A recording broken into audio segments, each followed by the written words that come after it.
చంద్రబాబు అప్పుడే అధికారంలోకి వచ్చినట్లు భావిస్తున్నారని వైసీపీ నేత సజ్జల రామకృష్ణారెడ్డి విమర్శించారు.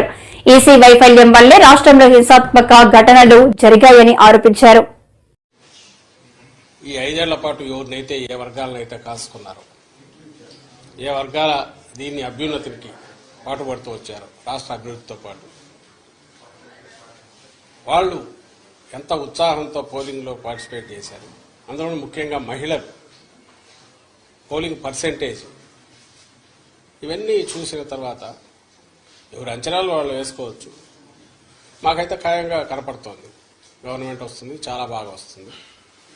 మొన్నటికి అంత కూడా జరిగింది. మిగిలిన చోట్ల జరిగిన చోట్ల కూడా పోలింగ్ పర్సెంటేజ్ పెరిగాయి.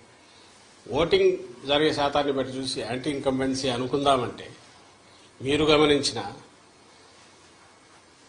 జగన్మోహన్ రెడ్డి గారి మీద అంత వ్యతిరేకత పెంచుకుని ఈ వర్గాలు ఏ వర్గాల కోసం అయితే నిలబడినాడు వాళ్ళు రావడానికి అంత ఇది రీజన్ కనపడతా లేదు. వీళ్ళందరూ చంద్రబాబు నాయుడు కానీ ఆయన పార్టీ కానీ పెట్టిన సూపర్ 6 అనే ఇది కానీ లేదా ఆయన అర్జెంటుగా తెచ్చుకోవాలని వాళ్ళ కోరుకుందా అని చూద్దామంటే అంతా అటువైపు కనపడలేదు. ఎందుకంటే చంద్రబాబు నాయుడికే తన అజెండా మీద నమ్మకం లేదు.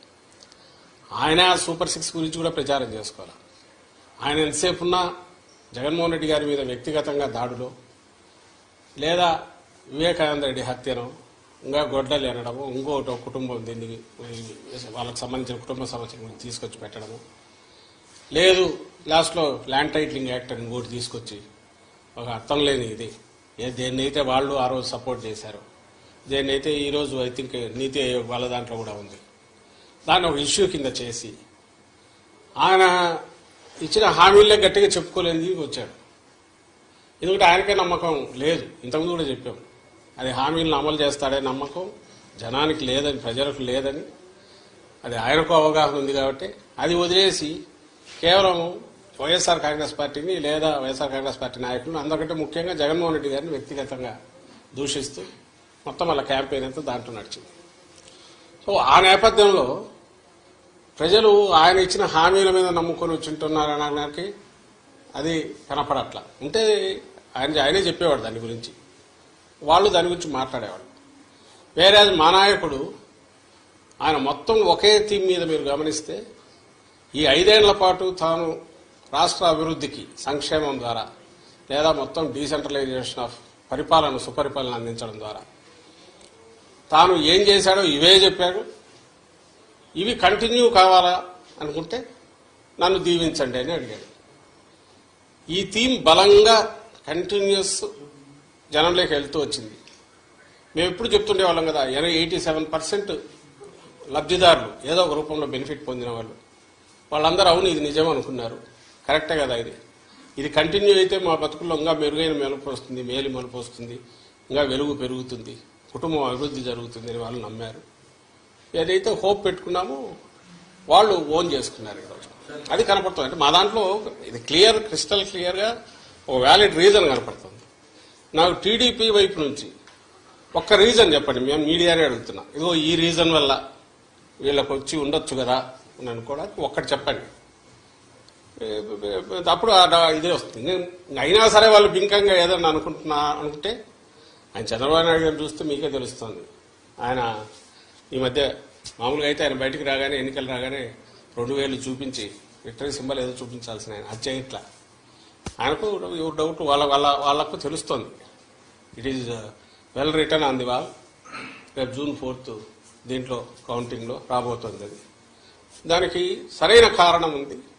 ఓ సీరియస్ పాలిటిక్స్ చేసే లీడర్కు జనం అభిమానిస్తారు, ఆదరిస్తారు, హక్కున చేర్చుకుంటారు అనే నమ్మకం ఈ ఎన్నికల్లో కలుగుతుందని మేము భావిస్తాం. సార్, మీరు మొదటి నుంచి చెప్తున్నట్టే పల్నాడు జిల్లాలో కావచ్చు, లేదా రాయలసీమ జిల్లాలో కొన్ని ప్రాంతాల అల్లర్ల పైన కేంద్ర ఎన్నికల సంఘం సీరియస్ అయింది. మీరు మొదటి పోలీసులు పాత్ర ఇందులో ఉందంటే క్లియర్గా చెప్తున్నారు. కేంద్ర ఎన్నికల సంఘం వారి పైన కూడా వెయిట్ వేసిందని ఎట్లా చూస్తారు?